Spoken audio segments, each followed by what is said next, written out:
শেরপুরে কমছে নদ নদীর পানি, এতে সার্বিক বন্যা পরিস্থিতির কিছুটা উন্নতি হয়েছে। বন্ধ ৩ শতাধিক শিক্ষা প্রতিষ্ঠানে পাঠদান। ময়মনসিংহে বন্যা পরিস্থিতি অপরিবর্তিত থাকলেও নেত্রকোনায় আরও ৩ উপজেলায় পানি প্রবেশ করেছে। পানিবন্দী হয়ে পড়েছে কয়েক হাজার মানুষ। এদিকে কুড়িগ্রামে জিঞ্জিরাম নদীর পানি বেড়ে ২ উপজেলার ৩০ গ্রাম প্লাবিত হয়েছে। শেরপুরে ২ উপজেলায় এখনো পানিবন্দী কয়েক হাজার পরিবার। তলিয়ে আছে সড়ক ও ফসলি জমি। বন্ধ রয়েছে ৩ শতাধিক শিক্ষা প্রতিষ্ঠান। এখনো অনেক জায়গাতেই পৌঁছায়নি ত্রাণ সহায়তা। অভিযোগ বন্যার্তদের। কোনো ত্রাণ এখন পর্যন্ত আসে নাই। যা আসছে সব দিনে তিনালিতা বাড়ি ওদিকে আছে, নুনি পুরাগাঁও দিদি। আমাদের তো কিছুই এখন আমরা পাইলাম না। এখানে বন্যা হতে টিউবওয়েলগুলো তলায় গেছে, বিশুদ্ধ পানির খুব অভাব। এরপর মনে করবেন থাকা খাওয়ার সমস্যা। বন্যায় জেলায় ৩০ কোটি টাকার মাছের ক্ষতি হয়েছে। দুর্গম এলাকায় ত্রাণ পৌঁছাতে কাজ করছে প্রশাসন। সেনাবাহিনী এবং ফায়ার সার্ভিস তারাও কাজ করছে, আর আমাদের বাইরে থেকে প্রচুর স্বেচ্ছাসেবক আসছে। যেখানে আমরা যেতে পারছি না সেখানে সেনাবাহিনী যায়। এটা আমাদের ত্রাণ সহ আগামী সেনাবাহিনী ত্রাণ বিতরণ করবে। ময়মনসিংহের ধোবাউড়া ও হালুয়াঘাটে বন্যা কবলিত ৬টি ইউনিয়ন। ২ উপজেলায় কৃষি ও মৎস্য খাতে ক্ষতি প্রায় ১,০০০ কোটি টাকা। এছাড়া ফুলপুর উপজেলায় ৩টি ইউনিয়ন নতুন করে প্লাবিত হয়েছে। ফসলের জমিতে পানি প্লাবিত হয়ে যায়, তো এই ফসল আর রক্ষা করার মতো কোনো নাই, এটা পুরাটাই নষ্ট হয়ে যাবে। রান্না খাওয়া নাই, চুলার মধ্যে পানি ওখানে খোলা ফান্ডা দিছে না, দিলে মুড়ি আনিয়ে দিলাম খাইলো। বাড়ি ঘরে যন্ত্রণা পানি অবস্থা। নেত্রকোনায় নতুন করে পূর্বধালা, সদর ও বারহাট্টা উপজেলায় দেখা দিয়েছে বন্যা। এতে ১৭টি ইউনিয়নের ৭০,০০০ মানুষ পানিবন্দী। বন্যা কবলিত এলাকায় বিশুদ্ধ পানির পাশাপাশি দেখা দিয়েছে খাদ্য সংকট। রান্না করতে অসুবিধা, চলাফেরা করে বাসায় উঠতে অসুবিধা, চহির উপরে চহি, এই অবস্থায় আছি আর কি। আমরা চুলামুলাত পানি, আমরা ভাত খাইতে আমরা ফুলা বানিয়ে অবস্থা নিয়ে করছি। কুড়িগ্রামে জিঞ্জিরাম নদীর পানি বেড়ে রৌমারী ও রাজীবপুরে ৩০টি গ্রাম প্লাবিত হয়েছে। জেলায় ২ শতাধিক পুকুরের মাছ ভেসে গেছে। এতে চরম ক্ষতির মুখে পড়েছেন মৎস্যচাষীরা। রেশমি নন্দী, ইন্ডিপেন্ডেন্ট নিউজ। এদিকে ভয়াবহ বন্যায় বিপর্যস্ত শেরপুর ও ময়মনসিংহের কয়েক লাখ মানুষ। খাবার ও বিশুদ্ধ পানির সংকটে চরম দুর্ভোগে বানভাসী মানুষ। ফসল হারিয়ে নিঃস্ব অনেক কৃষক। দুর্গত এলাকায় দেখা দিয়েছে গোখাদ্যের তীব্র সংকট। ১৯৮৮ সালের পর এমন ভয়াবহ বন্যা দেখেছে শেরপুরের মানুষ। বাড়িঘর, রাস্তাঘাট ও ফসলের মাঠ তলিয়ে যাওয়ায় চরম দুর্ভোগে ৫ উপজেলার ২ লাখ বাসিন্দা। বাড়িঘরে পানি ওঠায় দেখা দিয়েছে খাবার ও বিশুদ্ধ পানির সংকট। বন্যার ৪ দিন পার হলেও এখনও ত্রাণ না পাওয়ার অভিযোগ বানভাসী মানুষের। পানি বিতরণ কম, পানির মধ্যে মানুষ হাহাকার করতেছে, বাড়ি ঘরে কোনো কেউ যাইতে পারতেছে না। বন্যায় চারণভূমি ডুবে থাকায় দেখা দিয়েছে গোখাদ্যের চরম সংকট। রাস্তাঘাট শুয়ে থাকতেছি, সারা বয়ে থাকি, দিন রাতে ঘুম যাই লাগে, গরুর খাওয়ানো লাগে, খাওয়া দাওয়া কিছু পাই না। আমন ধান সব পানির নিচে, এখন আমরা নিজেরাই খাবো কি গরুর কি খাওয়াবো, এই চিন্তিত পারছি না। ময়মনসিংহের হালুয়াঘাট, ধোবাউড়া ও ফুলপুর উপজেলায় ৪৩,০০০ হেক্টর জমির ধান এখন পানির নিচে। ফসল হারিয়ে নিঃস্ব অনেক কৃষক। ভেসে গেছে ১০,৭৫১টি মাছের ঘের। ৪০ একরের একটা প্রজেক্ট আছে মাছের, এটা পুরাটাই তলে গেছে। এত পরিমাণ ক্ষতি হয়েছে, ধান নষ্ট হয়েছে, কৃষি জমি নষ্ট হয়েছে। ক্ষয়ক্ষতি নিরূপণ করে কৃষকদের সহযোগিতার আশ্বাস কৃষি বিভাগের। যেগুলো আংশিক নিমজ্জিত, এগুলো তো পানি নেমে গেলে আর সমস্যা নাই। যেগুলো একদমই ক্ষতিগ্রস্ত হবে তখন হয়তো আমরা উপরে লিখবো, যদি সহযোগিতা পাওয়া যায় উপর থেকে। নতুন করে ঘুরে দাঁড়াতে সরকারি বেসরকারি সহায়তা চান ক্ষতিগ্রস্তরা। Tania Nasrin, independent news.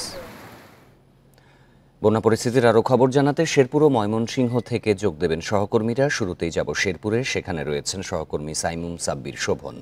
শোভন, ৩০ কোটি টাকার মাছের ক্ষয়ক্ষতির পাশাপাশি বিশুদ্ধ পানিসহ নানা সংকটে পড়েছেন বানভাসী মানুষেরা। সাহায্য সহযোগিতা পর্যাপ্ত পৌঁছাচ্ছে কি? দেখুন, গতকাল ঠিক এই সময়ে শেরপুরের ৫ উপজেলায় পানিবন্দী ছিল প্রায় ২ লাখ। আজ এই সময়ে শেরপুরে এখন শুধুমাত্র নকলা উপজেলার ৫ ইউনিয়নের ৫০,০০০ মানুষ পানিবন্দী রয়েছে। তো ২৪ ঘন্টায় পানি বেশ ভালোই কমেছে। পানি উন্নয়ন বোর্ড যেটি বলছে যে আজ রাতের ভিতরে উজানে ইতিমধ্যে পানি নেই, ভাটিতে পানি নামছে, তো আজ রাতের ভিতরে সম্পূর্ণ পানি নেমে যাবে। তো এই বানভাসীদের দুর্ভোগ কমাতে জেলা প্রশাসনের পক্ষ থেকে এই 4 দিনে 15,000 প্যাকেট শুকনো খাবার দেওয়া হয়েছে। জেলা প্রশাসনের বাইরে আসলে সাধারণ জনগণ, স্বেচ্ছাসেবী, বিএনপি সহ জামালপুর, নেত্রকোনা, ঢাকা থেকেও অনেক ব্যক্তি এসে এই বানভাসীদের মাঝে ত্রাণ বিতরণ কার্যক্রম করেছেন। তো সমস্যা যেটি হচ্ছে যে রাস্তার কাছে এবং যেখানে সহজে যাওয়া যায় সেই জায়গার লোকেরা বারবার ত্রাণ পেয়েছেন, কিন্তু দুর্গম চরাঞ্চল যে জায়গা আছে সেখানে আসলে নৌযান না থাকায় ত্রাণ কার্যক্রম করতে কিছুটা বেগ পেতে হয়েছে স্থানীয় প্রশাসন সহ সকলকে। তো বন্যার ক্ষয়ক্ষতি আপনাকে একটু জানিয়ে রাখি যে এ পর্যন্ত বন্যায় 8 জনের মৃত্যু হয়েছে। আর কৃষি ক্ষেত্রে প্রায় 40,000 হেক্টর জমি রোপা আমন ধান বন্যার পানিতে তলিয়ে গেছে, আর 1,000 হেক্টর জমির সবজি তলিয়ে গেছে। তো স্থানীয়রাও যেটি বলছেন যে এই রোপা আমন ধান কিছুটা ফিরে আসলেও সবজির ক্ষয়ক্ষতি তারা পুষিয়ে উঠতে পারবেন না। আর এদিকে সবচেয়ে বেশি যে ক্ষতিগ্রস্ত 2 উপজেলা সেটি হচ্ছে ঝিনাইগাতী ও নালিতাবাড়ী। ঝিনাইগাতী ও নালিতাবাড়ী উপজেলার বিদ্যুৎ সেবা, মোবাইল নেটওয়ার্কিং সেবা সহ সব সেবায় মোটামুটি বিঘ্নিত ছিল। আজকে থেকে সব স্বাভাবিক হতে শুরু হয়েছে। তো স্থানীয়রা যেটি বলছেন এখনো বিভিন্ন জায়গায় পানি আটকে আছে, কারো চুলা শুকায়নি। তো এক্ষেত্রে তাদের আসলে জনজীবনে কার্যক্রম করতে ব্যাহত হচ্ছে। তো সব মিলিয়ে দেখা যায় যে আগামীকালে ভেতর শেরপুরে আর বন্যা থাকবে না। জেলা প্রশাসক যেটি বলছে যে তারা পর্যাপ্ত সহায়তা করেছে বানভাসীদের। আর একটি তথ্য আপনাকে দিয়ে রাখি, শেরপুরে সবচেয়ে বেশি ক্ষতিগ্রস্ত হয়েছে মৎস্য খামারিরা। জেলা প্রায় 5,000 মৎস্য খামারি ক্ষতিগ্রস্ত হয়েছে, যার পরিমাণ 30 কোটি টাকা। মূলত এই ছিল আমার কাছে সার্বিক তথ্য। শোভন আমাদের সাথেই থাকবেন। এবারে ময়মনসিংহের পরিস্থিতি জানাতে যোগ দিচ্ছেন সহকর্মী আবু সালে মুসা। মুসা, ময়মনসিংহেতেও দেখা গেছে যে কৃষি ও মৎস্য খাতে 1,000 কোটি টাকার মতো ক্ষয়ক্ষতি হয়েছে। তা বাদে কি কি সংকটে পড়েছেন বানভাসীরা? নতুন করে কোনো এলাকা প্লাবিত হয়েছে কি? হ্যাঁ, ময়মনসিংহে কিন্তু নতুন করে কিন্তু ফুলপুর উপজেলার 5টি ইউনিয়ন আক্রান্ত হয়েছে। গতকালকে বিকালে যেটি ছিল 15টি গ্রাম, আজকে কিন্তু 3টি ইউনিয়ন কিন্তু নতুন করে আক্রান্ত হয়েছে। আর সুবর্ণের কথার সূত্র ধরে আমি বলতে চাই যে আসলে উজান থেকে নেমে আসার পানি কিন্তু ইতিমধ্যে শেষ হয়ে গেছে। আমরা আজকে ধোবাউড়ার কিছু উজানের যে ইউনিয়নগুলি রয়েছে ভারতীয় সীমান্তবর্তী, সেখানে আমরা গিয়েছিলাম। দক্ষিণ মাইজপাড়া, গামারিতলা সহ উজানের ইউনিয়নগুলি থেকে কিন্তু পানি নিচে নেমে গেছে এবং আজকে 3টি ইউনিয়ন ধোবাউড়ার কিন্তু খুব খারাপ অবস্থার মধ্যে রয়েছে। আমরা সেখানে গিয়েছি, সেখানে রাস্তাঘাট, বাড়িঘর, ফসলের মাঠ সবকিছু কিন্তু এখনো পানির নিচে ডুবে রয়েছে এবং নতুন করে কিন্তু আজকে আরো কিন্তু প্রায় 15টি গ্রাম ধোবাউড়ার নতুন করে প্লাবিত হয়েছে বলে ইউনো ধোবাউড়া আমাদেরকে জানিয়েছেন। এবং তারা এখানে বানবাসী মানুষের সবচেয়ে যে সমস্যাটি এখন আমাদেরকে জানিয়েছেন যে আসলে তারা সবকিছু হারিয়ে এখন কিন্তু প্রায় নিঃস্ব এবং সরকার থেকে তারা কোনো ধরনের সহযোগিতা কিন্তু এখন নিয়ে তারা যেটি বলেছেন যে তারা গ্রামের মানুষ, তারা কিন্তু অনেক কষ্ট করে ধার কর্য করে কিন্তু এই যে রোপা আমন সেটি কিন্তু তারা লাগিয়েছিলেন এবং তাদের সেই ফসলের মাঠ কিন্তু এখন একদমই পানির নিচে এবং এই পানি যদি আরো 2-1 দিন থাকে তাহলে সেগুলি সম্পূর্ণ ধ্বংস হয়ে যাবে এবং তাদেরকে যদি সরকার থেকে যদি সহযোগিতা না করা হয় তারা কিন্তু আসলে ঘুরে দাঁড়াতে পারবেন না বলে আমাদেরকে জানিয়েছেন। একই অবস্থা কিন্তু হালুয়াঘাটেও কিন্তু উজানের যে ইউনিয়নগুলি রয়েছে সেগুলি কিন্তু পানি নেমে গেছে এবং নিম্নাঞ্চল যে ইউনিয়নগুলি সেটি কিন্তু এখনো পানির নিচে, রাস্তাঘাট, পুকুর, ফসলের মাঠ সবকিছু কিন্তু এখনো পানির নিচে এবং তারা চরম দুর্ভোগ কিন্তু ভোগ করছেন এই মুহূর্তে। এবং বোঝা যাচ্ছে যে পরিস্থিতি স্বাভাবিক হতে বেশ সময় লাগবে। ময়মনসিংহ শেরপুরের বন্যা পরিস্থিতির খবর জানাচ্ছিলেন সহকর্মীরা। খাগড়াছড়িতে শিক্ষককে পিটিয়ে হত্যার ঘটনায় 10 জনের নাম উল্লেখ করে অজ্ঞাত 500 জনকে আসামি করে মামলা হয়েছে। ঘটনার 4 দিন পর শুক্রবার পুলিশ বাদী হয়ে এই মামলাটি করে। এদিকে একই দিন শিক্ষকের মৃত্যুর ঘটনায় হাসপাতাল ভাঙচুর মামলায় 5 জনকে গ্রেপ্তার করেছে পুলিশ। সদর থানার ওসি আব্দুল বাতেন জানান, গত 1 October Khagrachhari technical school and কলেজের শিক্ষক সোহেল রানাকে পিটিয়ে হত্যা করা হয়। একই দিন শহরের মহাজনপাড়া, পানখাইয়াপাড়া সড়ক সহ বিভিন্ন এলাকায় ধাওয়া পাল্টা ধাওয়া, ব্যবসা প্রতিষ্ঠান ভাঙচুর ও অগ্নিসংযোগের ঘটনা ঘটে। এ সময় শহরের কল্যাণপুর এলাকার একটি ডায়াগনস্টিক সেন্টার ভাঙচুর ও লুটপাটের মামলায় সদরের শালবন ও আশপাশের এলাকায় অভিযান চালিয়ে 5 জনকে গ্রেপ্তার করা হয়েছে। এই পর্যন্ত আমরা 5 জন আসামিকে গ্রেপ্তার করতে সক্ষম হয়েছি। আর অন্যান্য আসামিদের গ্রেপ্তারের জোর প্রচেষ্টা অব্যাহত আছে। আশা করি খুব শীঘ্রই আমরা একটা ভালো ফলাফল দিতে পারবো এবং এই মামলাটি আমরা তদন্ত সমাপ্ত করতে পারবো। রাঙামাটিতে সর্বোচ্চ নিরাপত্তার আশ্বাসেও কঠিন চিবরদান আয়োজন করতে চান না বৌদ্ধ ভিক্ষুরা। জেলা প্রশাসকের সঙ্গে আলাদাভাবে বৈঠক শেষে নিজেদের অবস্থান জানান বৌদ্ধ ভিক্ষু ও বৌদ্ধ বিহার পরিচালনা কমিটির নেতারা। দুপুরে নিজ কার্যালয়ে বৌদ্ধ ভিক্ষু ও বৌদ্ধ বিহারগুলোর নেতাদের সঙ্গে বৈঠক করেন জেলা প্রশাসক মোহাম্মদ মোশাররফ হোসেন। এ সময় তিনি বলেন, কঠিন চিবরদান আয়োজন বৌদ্ধ ধর্মাবলম্বীদের জন্য অত্যন্ত গুরুত্বপূর্ণ। এতে লাখো মানুষের সমাগম হয়। এবারও কঠিন চিবরদান আয়োজনে নিরাপত্তা সহ সব ধরনের সহায়তা দেওয়ার কথা জানানো হয় বৌদ্ধ ভিক্ষুদের। তবে এতে সাড়া না দিয়ে বৌদ্ধ ভিক্ষু নেতারা জানিয়েছেন, কঠিন চিবরদান আয়োজন বর্জনের সিদ্ধান্তে অনড় রয়েছেন তারা।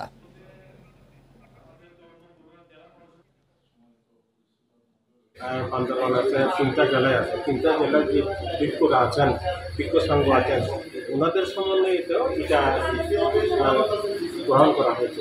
সিদ্ধান্ত নেওয়া হয়েছে যে আমরা 2024 সালে 24 আসলে একটি বেসরকারি হাসপাতালে ভুয়া চিকিৎসক দিয়ে অস্ত্রোপচারের জেরে এক প্রসূতির মৃত্যুর অভিযোগ উঠেছে। এই ঘটনায় নিহতের স্বজন ও স্থানীয়রা অভিযুক্ত চিকিৎসক ও হাসপাতালের তত্ত্বাবধায়ককে পুলিশে সোপর্দ করে। নিহতের স্বজনরা জানান, বাড়ির কাছে হওয়ায় নিউ পপুলার হাসপাতালে প্রসূতিকে সিজার করাতে নিয়ে যান তারা। রাজু আহমেদ নামের এক চিকিৎসককে দিয়ে অস্ত্রোপচার করায় হাসপাতাল কর্তৃপক্ষ। নবজাতক প্রাণে বেঁচে থাকলেও প্রসূতির মৃত্যু হয়। এ সময় হাসপাতাল কর্তৃপক্ষ প্রসূতি মৃত্যুর বিষয়টি গোপন রেখে রোগীর অবস্থা সংকটাপন্ন জানিয়ে ঢাকা মেডিকেলে পাঠিয়ে দিতে চায়। এক পর্যায়ে পালিয়ে যাওয়ার চেষ্টা করলে স্বজন ও স্থানীয়রা অভিযুক্ত চিকিৎসক রাজু আহমেদ সহ হাসপাতালের এক তত্ত্বাবধায়ককে আটক করে আশুলিয়া থানা পুলিশকে খবর দেয়। পরে পুলিশ রাতে ওই হাসপাতালে গিয়ে অভিযুক্তদের আটক করে থানায় নিয়ে যায়। মানুষ কিন্তু মরে গেছে অনেক আগেই, জোর করে অ্যাম্বুলেন্সে উঠে মানে এটা ঢাকা মেডিকেলে পাঠায়। তার লোকজন আছে, ওরা দেখছে, বুঝা গেছে যে এটা তো মরা। আমাদের যে মা মারা গেছে, আমরা 5 ভাই বোন বর্তমানে, আমার যে ছোট বোনটা হয়েছে সে তো মায়ের মুখটাই দেখে নাই। রাফসার ইউটেরাস ছিল, তো এটা হিস্টেক্টমি করার জন্য আসলে প্রিপারেশন নিয়েছিলাম, কিন্তু দূর যেতে পারি না। ওটিতে কাজ করছি, আমি নার্সিং গেছি। দুর্গোৎসবে দিনক্ষণ এগিয়ে আসায় ব্যস্ততা বেড়েছে মণ্ডপগুলোতে। প্রতিমা সাজিয়ে তোলার সঙ্গে সঙ্গে চলছে মণ্ডপের সাজসজ্জার কাজও। উৎসব নির্বিঘ্ন রাখতে কড়া নিরাপত্তার ব্যবস্থা রাখছে প্রশাসন। বরিশালে শারদীয় দুর্গোৎসব উপলক্ষে প্রতিমা তৈরির কাজ শেষের পর্যায়ে। এখন রং তুলির আঁচড়ে সাজিয়ে তোলা হচ্ছে প্রতিমা, পাশাপাশি চলছে মণ্ডপ প্রস্তুতির কাজও।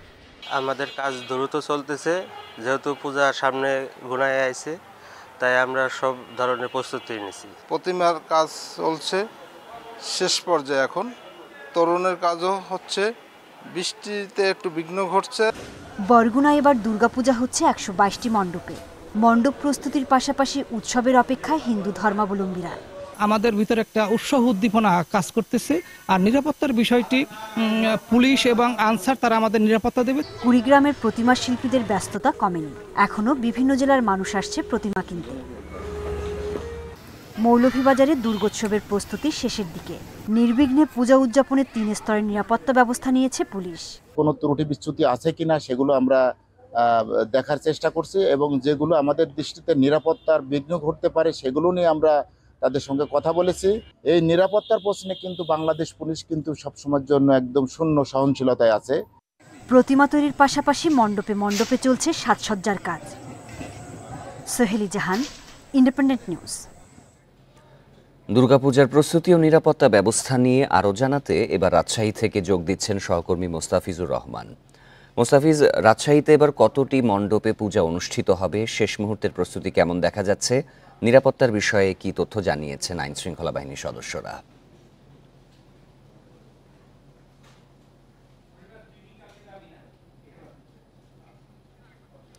মুস্তাফিজ, শেষ মুহূর্তে পূজা মণ্ডপের প্রস্তুতিগুলো কেমন দেখা যাচ্ছে? প্রতিমা সহ নানা কাজগুলো তো এখন শেষ পর্যায়ে রয়েছে। আইন শৃঙ্খলা পরিস্থিতির ব্যাপারে কি তথ্য দেওয়া হয়েছে?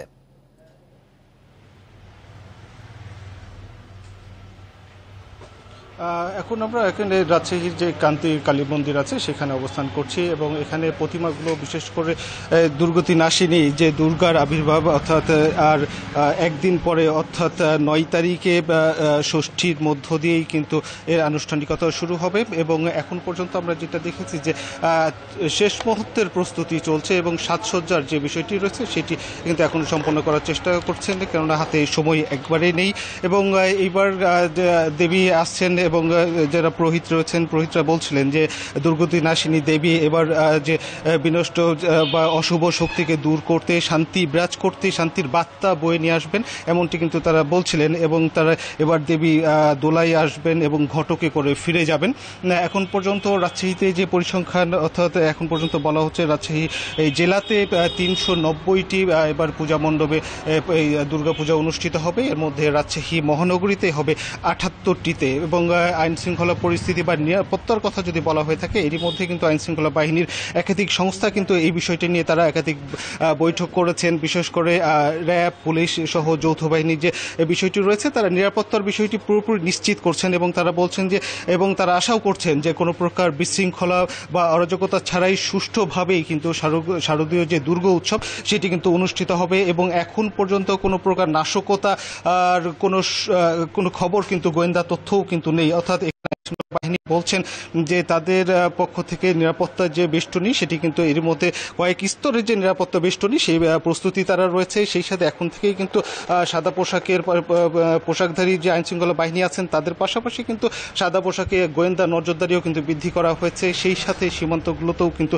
নজরদারি বৃদ্ধি করা হয়েছে এবং তারা প্রতিনিয়তই বলছিলেন যে আইন শৃঙ্খলা বাহিনী বিশেষ করে র্যাবের পক্ষ থেকে বলা হচ্ছিল, পুলিশের পক্ষ থেকে বলা হচ্ছে যে তাদের সার্বিক প্রস্তুতি রয়েছে যে কোনো ধরনের অপ্রীতিকর ঘটনা এড়ানোর জন্য এবং তাদের গোয়েন্দা সংস্থাগুলো কিন্তু প্রতিনিয়ত মাঠে কাজ করছেন এই বিষয়টি নিয়ে। এবং এখন পর্যন্ত আমরা যতটুকু দেখেছি যে এখানে যারা প্রতিমা তৈরি করছেন বা বিভিন্ন যে মণ্ডপগুলো রয়েছে সেখানেও যারা রয়েছেন তারা কিন্তু অনেকটা এখন পর্যন্ত বলা যেতে পারে কোনো প্রকার আশঙ্কা ছাড়াই কিন্তু অনেকটা উৎসব মুখর যে পরিবেশ বলতে পারি সেটি কিন্তু এখন পর্যন্ত বিরাজ করছে এবং রাজশাহী নগরীতে গেলবারের তুলনায় এবার কিন্তু রাজশাহী জেলাতে বেশ ৭৮টির মতো কিন্তু এবার পূজা মণ্ডপ কম হয়েছে। অর্থাৎ গেলবার যেখানে হয়েছিল ৪৬৮টি এবার সেখানে হচ্ছে ৩৯০টি এবং রাজশাহী মহানগরীতে হয়েছিল ৭৯টি সেখানে এবার রাজশাহীতেই হচ্ছে ৭৮টি। তো এখন পর্যন্ত এই যে এখানে যারা রয়েছেন অর্থাৎ তবে এই কারিগর যারা রয়েছেন তারা কিন্তু একটি কথা বলছিলেন যে গেলবার তারা যে দামটি পেয়েছিলেন প্রতিমার যে দামটি পেয়েছিলেন এবার কিন্তু তাদের খরচ অনেক হয়ে যাচ্ছে কিন্তু সেই তুলনায় তারা দাম পাচ্ছেন না। অর্থাৎ প্রতিমার দামটি তারা বলছিলেন যে গেলবারের তুলনায় এবার একটু কম, কেননা এবার কিন্তু তারা এখানে যারা সাজসজ্জার কাজে রয়েছেন বিশেষ করে যে এখানে যে অর্নামেন্টগুলো ব্যবহার করা হয়ে থাকে বিশেষ করে এগুলো কিন্তু ভারত থেকেই তারা নিয়ে আসেন, পার্শ্ববর্তী দেশ থেকে, কিন্তু এবার নানাবিধ কারণে রাজনৈতিক পরিবর্তন বা পরিস্থিতির কারণে কিন্তু তারা বলছিলেন একটু অস্থিরতার কারণে তারা এই জিনিসগুলো নিয়ে আসতে পারেননি, যার ফলে তাদের এইখানেই যে রয়েছে অর্থাৎ দেশীয় যে সাজসজ্জার যে বিষয়গুলো রয়েছে সেগুলো দিয়ে কিন্তু তাদের যে প্রস্তুতি সেগুলো সম্পন্ন করছেন এবং তারা আশা করছেন যে তাদের নির্দিষ্ট সময়ের মধ্যে অর্থাৎ ৯ তারিখের আগেই দেবী যে ষষ্ঠীর আগেই কিন্তু তাদের যে আনুষ্ঠানিকতা সেটি কিন্তু তারা সম্পন্ন করতে পারবেন এবং তাদের এর মধ্যে কিন্তু বলা হচ্ছে যে রাজশাহী নগরীর যে পূজা মণ্ডপগুলো রয়েছে যেগুলোতে প্রতিমা তৈরি করা হচ্ছে সেগুলোতে কিন্তু শেষ তুলির আঁচড় কিন্তু এর মধ্যেই কিন্তু সম্পন্ন করা হয়েছে। এখন যে সাজসজ্জার যে বিষয়টি রয়েছে সেটি কিছুটা বাকি রয়েছে, সেটিও হয়তো আগামীকালের মধ্যেই সম্পন্ন করা হবে এবং এখন পর্যন্ত রাজশাহীতে দুর্গা উৎসব নিয়ে কোনো প্রকার শঙ্কা নাই এবং উৎসব মুখর পরিবেশে অনুষ্ঠিত হবে এটি কিন্তু আইনশৃঙ্খলা বাহিনীর পক্ষ থেকে বলা হচ্ছে। এ ছিল রাজশাহী থেকে সর্বশেষ। রাজশাহী থেকে দুর্গোৎসবের প্রস্তুতির খবর জানাচ্ছিলেন সহকর্মী মুস্তাফিজুর রহমান। শারদীয় দুর্গোৎসব ঘিরে ঢাকা জেলা উত্তরের সার্বিক নিরাপত্তা ব্যবস্থা পরিদর্শন করেছেন ঢাকার পুলিশ সুপার আহমদ মুঈদ। সকালে সাভার, আশুলিয়া ও ধামরাইয়ের বিভিন্ন পূজা মণ্ডপ ও মন্দির পরিদর্শন করেন তিনি। এ সময় পুলিশ সুপার জানান এবার প্রতিটি মণ্ডপ ও মন্দিরে ২৪ ঘন্টা মনিটরিংয়ের জন্য সিসিটিভি ক্যামেরা রয়েছে। সেই সাথে অন্যবারের তুলনায় রাতে লাইটের পরিমাণও বাড়ানো হয়েছে। আনন্দঘন পরিবেশে উৎসব শেষ করতে প্রশাসনের পক্ষ থেকে বাড়তি নিরাপত্তা নেওয়া হয়েছে বলেও জানান তিনি। যে কোনো অপ্রীতিকর ঘটনা এড়াতে যৌথ বাহিনী কাজ করছে। এ সময় পূজা উদযাপন কমিটির সদস্যদের উৎসব নির্বিঘ্নে করার আহ্বান জানান পুলিশ সুপার। আমাদের প্রত্যেকটা মণ্ডপে আপনারা দেখেছেন যে সিসি ক্যামেরা ফিক্সড করা হয়েছে, সিসি ক্যামেরা স্থাপন করা হয়েছে এবং এই সিসি ক্যামেরা দিয়ে সবাই আমরা মনিটর করছি। সার্বক্ষণিক লাইট থাকতেছে, জেনারেটর থাকতেছে। শঙ্কিত হওয়ার কিছু নাই, আমরা আছি পাশে, পুলিশ প্রশাসন পাশে আছে, যৌথ বাহিনী পাশে আছে। দুর্গাপূজায় জঙ্গি হামলার আশঙ্কা নেই, তবে নাশকতা সহ যে কোনো অপ্রীতিকর পরিস্থিতি এড়াতে সতর্ক অবস্থানে আইনশৃঙ্খলা বাহিনী। এছাড়া দেশের 31,500 পূজা মণ্ডপে 3 স্তরে নিরাপত্তা ব্যবস্থা নেওয়া হয়েছে। দুপুরে ঢাকেশ্বরী পূজা মণ্ডপ পরিদর্শন শেষে এসব কথা জানান আইজিপি ময়নুল ইসলাম। শারদীয় দুর্গা উৎসব উদযাপনে প্রস্তুত হিন্দু ধর্মাবলম্বীরা, তবে এবার উৎসব ঘিরে নিরাপত্তা ইস্যুতে উঠেছে নানা প্রশ্ন। সোমবার দুপুরে ঢাকেশ্বরী মন্দির পরিদর্শন করেন পুলিশ মহাপরিদর্শক ময়নুল ইসলাম। পরে গণমাধ্যমের সঙ্গে কথা বলেন তিনি। আইজিপি জানান, পূজা ঘিরে নিরাপত্তার শঙ্কার কথা উঠলেও কোনো ঝুঁকি দেখছে না পুলিশ। জঙ্গি তৎপরতা এড়াতে সব ধরনের নিরাপত্তা নিশ্চিতের কথা জানান তিনি। আমরা সকল সময় ঝুঁকিটা পর্যালোচনা করি এবং ঝুঁকির ক্ষেত্রে আমরা দেখেছি যে সেই ধরনের কোনো শঙ্কা, নিরাপত্তা শঙ্কা, এটা আমাদের কাছে কোনো ডেফিনিট কোনো কিছু নাই। তারপরেও আমরা সতর্ক থাকতে চাই যেন কেউ ফায়দা লুটতে না পারে। প্রতিটি পূজা মণ্ডপে পর্যাপ্ত সংখ্যক আনসার ভিডিপি সদস্য 24 আওয়ার্স তারা ডিউটি করবে। ধর্মীয় উৎসব সহ বিভিন্ন ক্ষেত্রে পুলিশ যেন স্বতঃস্ফূর্তভাবে কাজ করতে পারে সে লক্ষ্যে মনোবল বৃদ্ধির বিভিন্ন পদক্ষেপ নেওয়া হয়েছে বলেও জানান আইজিপি। মনোবল ফিরিয়ে আনার বড় কাজ হচ্ছে পুরনো যারা কোনো একটা জায়গায় দীর্ঘদিন কাজ করেছে, নানা কারণে তারা ওই জায়গায় একটু কাজ করার ক্ষেত্রে কিছু বাধা বিপত্তি তৈরি হয়েছে, তাদেরকে অন্য জায়গায় সরিয়ে নতুন জনবল আমরা ওখানে দিয়েছি। সোশ্যাল মিডিয়াতে গুজব ঠেকাতে আলাদা মনিটরিং সেল গঠন করা হয়েছে বলে জানান পুলিশ প্রধান। Nahid Kamal, independent news, Dhaka. বিভিন্ন দাবিতে গাজীপুরের জিরানীতে রেডিয়াল নামের একটি পোশাক কারখানায় শ্রমিকরা চন্দ্রা নবীনগর মহাসড়ক অবরোধ করে বিক্ষোভ করেছেন। দুপুর থেকে মহানগর অবরোধ করে বিক্ষোভ শুরু করেন তারা। পরে পুলিশ ঘটনাস্থলে গিয়ে পরিস্থিতি নিয়ন্ত্রণে আনে। এছাড়া শ্রম আইন অনুযায়ী বন্ধ থাকা 8 কারখানা খুলে দেওয়ার ব্যাপারে শ্রমিক ও মালিকদের সাথে আলোচনা অব্যাহত থাকার কথা জানিয়েছে শিল্প পুলিশ। এছাড়া বাকি পোশাক কারখানায় উৎপাদন স্বাভাবিক রয়েছে। এদিকে ঢাকার ধামরাইয়ে বেতন বাড়ানোর দাবিতে বিক্ষোভ করেছে আকিজ ফুড অ্যান্ড বেভারেজ কারখানার দৈনিক ভিত্তিতে কাজ করা শ্রমিকরা। এ সময় তারা ঢাকা আরিচা মহাসড়ক অবরোধের চেষ্টা করলে আইনশৃঙ্খলা বাহিনীর সদস্যরা তাদের সড়ক থেকে সরিয়ে দেয়। পরে বিক্ষুব্ধ শ্রমিকরা কারখানার গেটে অবস্থান নিয়ে বিক্ষোভ করে। এতে আজ পুরোপুরি স্বাভাবিক রয়েছে আশুলিয়া শিল্পাঞ্চলের কর্মপরিবেশ। এখন পর্যন্ত কোথাও কোনো অপ্রীতিকর ঘটনার খবর পাওয়া যায়নি।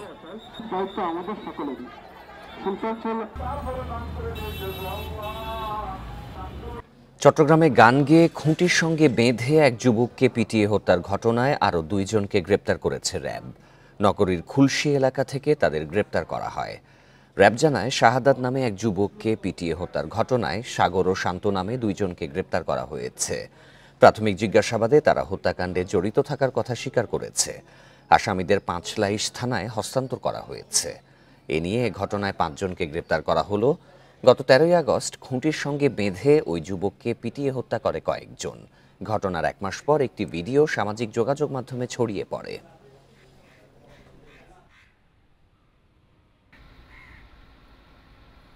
আগস্ট এই সাগরী ফোনে ডেকে নিয়ে যায় এবং পরবর্তীতে অপহরণ করে মুক্তিপণ লাভের আশায় তার ওয়াইফের কাছে ফোন দিয়েছিল এবং তথ্য প্রযুক্তি সহায়তা আমরা এতটুকু জানতে পেরেছি যে অপর গ্রেপ্তারকৃত আসামি শান্ত ঘটনাস্থলে ওই সময় উপস্থিত ছিল। কর্মরত অধ্যাপকদের মধ্য থেকে উপাচার্য নিয়োগের দাবিতে দ্বিতীয় দিনের মতো অবরোধ পালন করছে Chittagong veterinary and animal sciences বিশ্ববিদ্যালয়ের শিক্ষার্থীরা। এই দাবিতে সকাল থেকে ক্যাম্পাসে অবস্থান নিয়েছে সাবেক ও বর্তমান শিক্ষার্থী সহ প্রতিষ্ঠানের শিক্ষকরাও। এ সময় শিক্ষার্থীরা বলেন, বিশ্ববিদ্যালয়ে কর্মরতদের মধ্য থেকে উপাচার্য নিয়োগ দেয়া হোক। তারা জানান, উপাচার্যের দায়িত্ব সামলানোর জন্য অনেক যোগ্য অধ্যাপক রয়েছে এই প্রতিষ্ঠানে। গত 15 সেপ্টেম্বর ব্যক্তিগত কারণ দেখিয়ে উপাচার্যের পদ থেকে পদত্যাগ করেন ASM লুৎফুল আহসান।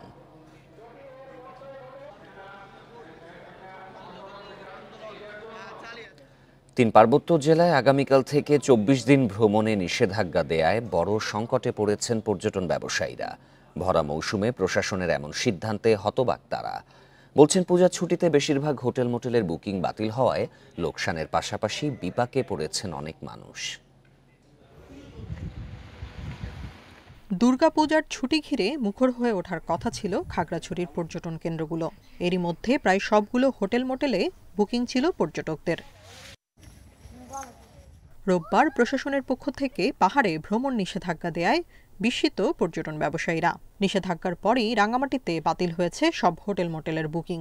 পর্যটনের ভরা মৌসুমে লোকসানের শঙ্কা তাদের। বহুত গেস্ট আমাদের আসবে না এবং আমাদের ব্যবসায়িক অনেক ক্ষতি হবে।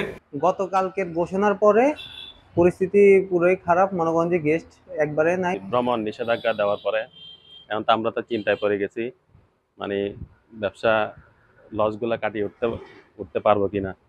বান্দরবানে পর্যটনের সাথে প্রত্যক্ষ ও পরোক্ষভাবে জড়িত অন্তত ৬৬,০০০ মানুষ। পর্যটক শূন্য হওয়ায় এরই মধ্যে হতাশা দেখা দিয়েছে তাদের মাঝে।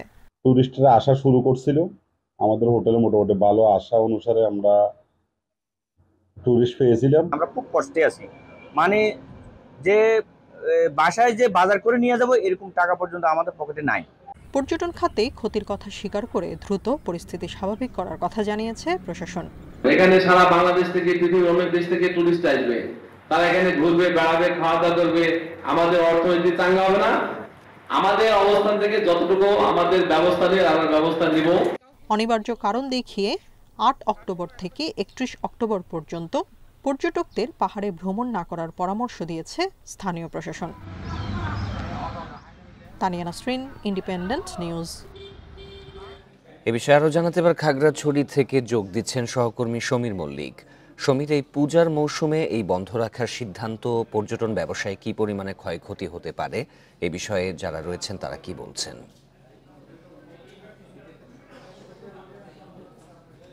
দেখুন, পর্যটনের এই নিষেধাজ্ঞার কারণে পর্যটন ব্যবসায়ীদের যে দাবি, তারা বলছে প্রতিদিন তাদের অন্তত ২৫ লক্ষ টাকা কিন্তু শুধু খাগড়াছড়িতেই যে সমস্ত হোটেল, পরিবহন বা অন্যান্য যে খাতগুলো রয়েছে পর্যটন সংশ্লিষ্ট, সেখানে প্রতিদিনের ক্ষতির পরিমাণ প্রায় ২৫ লক্ষ টাকা। অর্থাৎ আমি যদি আপনাকে বলি, গত ১৯শে সেপ্টেম্বরের সহিংসতার পর থেকে কিন্তু আজকের দিন পর্যন্ত খাগড়াছড়িতে কোনো পর্যটক নেই এবং আগামীকাল থেকে যে নিষেধাজ্ঞার যে সময়টা শুরু হবে ২৪ দিনে, সেক্ষেত্রে বলা যায় যে প্রায় ১.৫ মাসের মতো খাগড়াছড়িতে পর্যটকের যে না আসার কারণে এখানে কিন্তু পর্যটন খাতে একটা বড় ধরনের ক্ষতি হবে। আমি বলি, আপনি জানিয়ে রাখি, বাংলাদেশের যে ৭টি জেলা রয়েছে পর্যটন নির্ভরশীল, তার মধ্যে খাগড়াছড়ি সহ ৩ পার্বত্য জেলা রয়েছে। কিন্তু এই সময়ে আসলে যেহেতু পূজার সময় প্রচুর পরিমাণ পর্যটক, যেহেতু টানা 3 দিনের বন্ধ রয়েছে, প্রচুর পরিমাণ পর্যটক আসার কথা ছিল।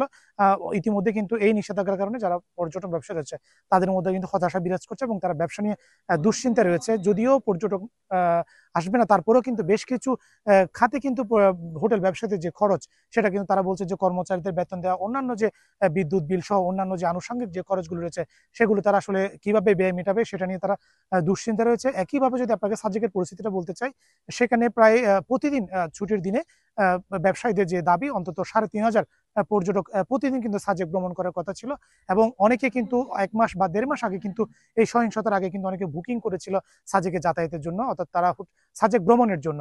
সে সমস্ত বুকিং কিন্তু বাতিল হয়েছে এবং অনেক রিসোর্ট মালিকরা কিন্তু ইতিমধ্যে যারা বুকিং করেছে তাদের টাকা রিফান্ড করে দিচ্ছে। সেক্ষেত্রে বলা যায় সাজেকেও একটা বড় ধরনের ক্ষয়ক্ষতি হচ্ছে। তারা বলছে সেখানে যদি প্রতিদিন ৩৫০০ পর্যটক সেখানে যদি ভ্রমণ করে, সেক্ষেত্রে একটা বড় ধরনের কিন্তু অর্থনৈতিক লেনদেন কিন্তু হওয়ার একটা সুযোগ ছিল, যে কারণে যে সুযোগটা আসলে বঞ্চিত হচ্ছে। পাহাড়ে যে সার্বিক পরিস্থিতি, এ কারণে কিন্তু পর্যটন ২৪ দিনের জন্য পর্যটকদের এখানে ভ্রমণ না করার জন্য গতকাল বিকেলে জেলা প্রশাসনের পক্ষ থেকে একটা অনুরোধ জানানো হয়েছিল। তবে যারা পর্যটন সংশ্লিষ্ট তাদের দাবি হচ্ছে খুব দ্রুত সময়ের মধ্যে পরিস্থিতি স্বাভাবিক করবে প্রশাসন এবং পর্যটকদের আগের মতো যে স্বাভাবিক যে যাতায়াত, পর্যটকদের জন্য যে খাগড়াছড়ির দ্বার, সেটা উন্মুক্ত করবে বলে তারা আশা করছেন। পাহাড়ে ভ্রমণে নিষেধাজ্ঞায় অর্থনৈতিক ক্ষয়ক্ষতির বিষয়ে খাগড়াছড়ি থেকে জানাচ্ছিলেন সহকর্মী সমীর মল্লিক। দেখছেন সমগ্র বাংলাদেশ। স্টিকি অ্যাডিসিভ, জোড়া লাগায় সবকিছু। চট্টগ্রাম মেরিন একাডেমি দক্ষ মেরিনার্স তৈরির পাশাপাশি রাজস্ব আদায়ের কারখানা বলে মন্তব্য করেছেন নৌপরিবহন মন্ত্রণালয়ের উপদেষ্টা এম সাখাওয়াত হোসেন। সকালে দেশের প্রথম মেরিন একাডেমি পরিদর্শনে গিয়ে ক্যাডেটদের সালাম গ্রহণ শেষে কথা বলেন তিনি।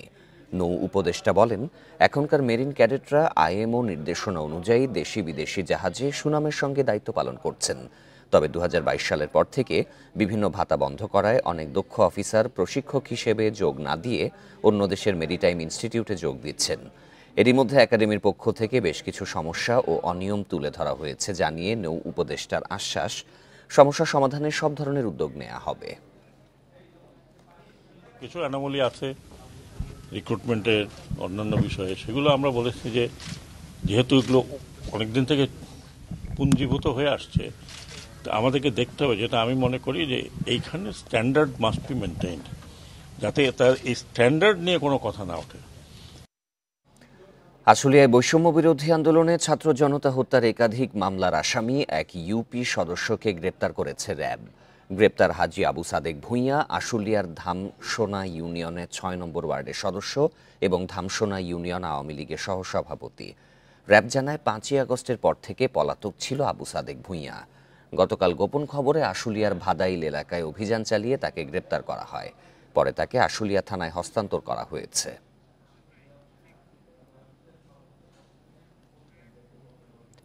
চাঁদপুরের কচুয়ায় স্কুল ছাত্রী হত্যা মামলায় ২ জনকে যাবজ্জীবন কারাদণ্ড দিয়েছে আদালত। দুপুরে আসামিদের উপস্থিতিতে নারী ও শিশু নির্যাতন দমন ট্রাইব্যুনালের বিচারক আব্দুল হান্নান এই রায় ঘোষণা করেন। ২০২০ সালে বাড়ির পাশের বিলে গিয়ে নিখোঁজ হয় মিশু।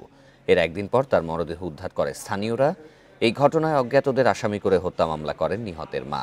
পরে তথ্য প্রযুক্তি ব্যবহার করে আসামিদের গ্রেপ্তার করে পুলিশ। এদিকে বরিশালে লঞ্চে পোশাক কর্মীকে ধর্ষণের পর হত্যা মামলায় সুমন সিপাই নামে এক যুবককে যাবজ্জীবন কারাদণ্ড দিয়েছে আদালত। একই সাথে ২ লাখ টাকা অর্থদণ্ডও করা হয়েছে। দুপুরে বরিশাল নারী ও শিশু নির্যাতন দমন ট্রাইব্যুনালের বিচারক ইয়ারব হোসেন এই রায় ঘোষণা করেন।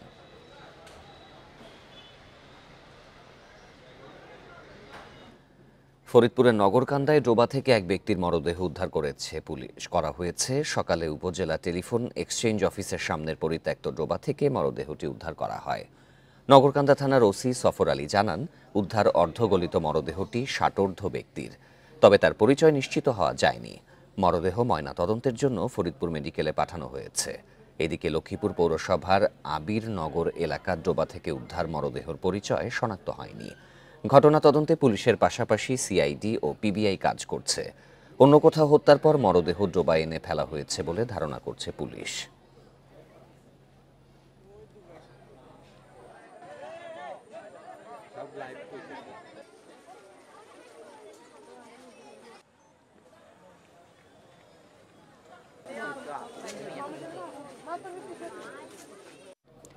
জামালপুরের নিত্যপণ্যের দাম নিয়ন্ত্রণে অভিযান চালিয়েছে ভোক্তা অধিকার সংরক্ষণ অধিদপ্তর। দুপুরে শহরের বিভিন্ন বাজারে এই অভিযান চালানো হয়। এ সময় মূল্য তালিকা না থাকায় এক মুরগির দোকানিকে ২,০০০ টাকা জরিমানা করা হয়। ভোক্তা অধিকার অধিদপ্তরের সহকারী পরিচালক আরিফুল ইসলাম বলেন, কাঁচা বাজার, শাকসবজি, মুরগি, সয়াবিন তেল, চাল ও মাছের বাজার তদারকি করছেন তারা। পণ্যের দাম কোনো কারণ ছাড়া বেড়ে যাচ্ছে কিনা সেই বিষয়গুলো নজরদারি করা হচ্ছে।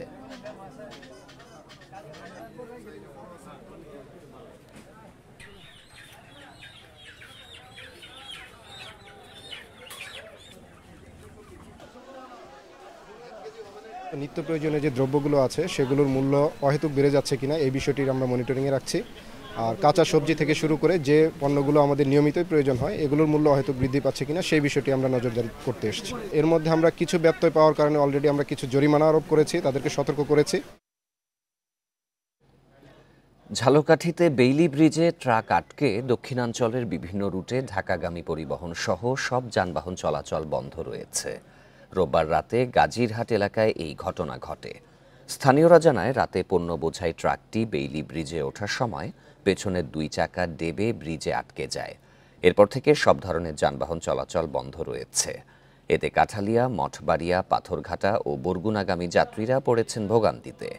দ্রুত যান চলাচল স্বাভাবিক করে এই স্থানে নতুন ব্রিজ নির্মাণের দাবি স্থানীয়দের। ট্রাকটি উদ্ধারের চেষ্টা চলছে বলে জানিয়েছেন সড়ক ও জনপদের নির্বাহী প্রকৌশলী।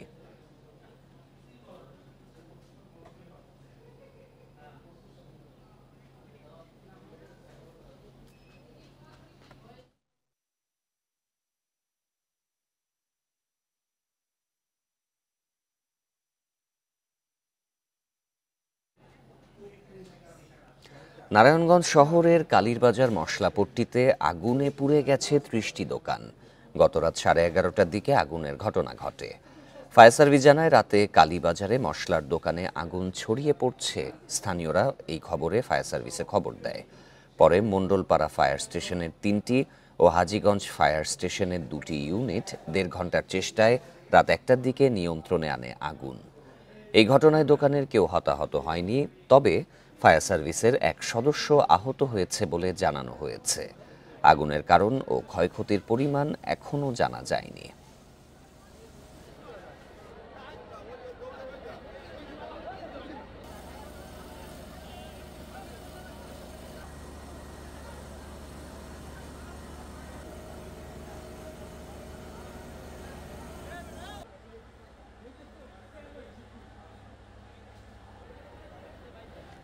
এই ছিল আজকে সমগ্র বাংলাদেশে সব খবরের আরো বিস্তারিত জানতে চোখ রাখুন ফেসবুক, ইউটিউব এবং এক্সে। আমন্ত্রণ পরের আয়োজনে।